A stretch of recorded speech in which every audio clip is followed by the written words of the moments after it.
sava Aha muri Salocom. ego karibu cane washitse Mumwera ngahe? uvuze ngo iki Mumwera angahe?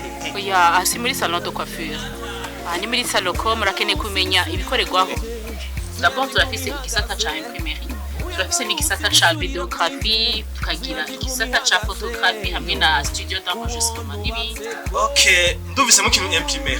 Muba mwandika ku mpuzu? cane gose Nimba nakugoye. Onyereka echantillon y'impuzu mumaze kwandikako.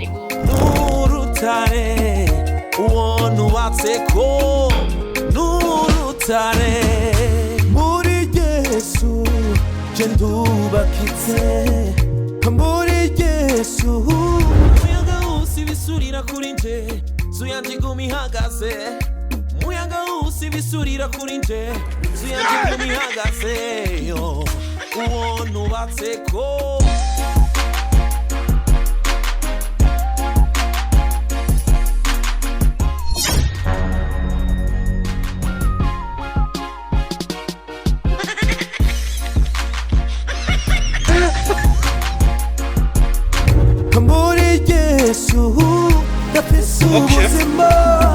Nibuka yari kuzi event.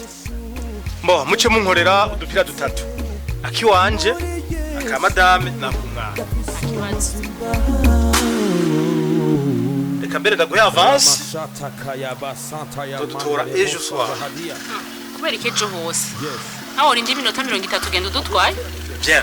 ego bantu mwese mwifuza kuparticipa muri yari kuzi event deuxième édition karibu muri Salocom tubakorera imipira myiza cyane muzokwambara kandi kukabeyi gasosa ntimwitinye Mwavyiyumviye Salocom irahari ku bwanyu. Karibu bakorera impuzu muzobe mushajije. Rendez-vous ni le 31 août 2025 kuri terrain ya basket. Kaze mwese imani baheza. Anatodora Dukurura ninjira Anatodora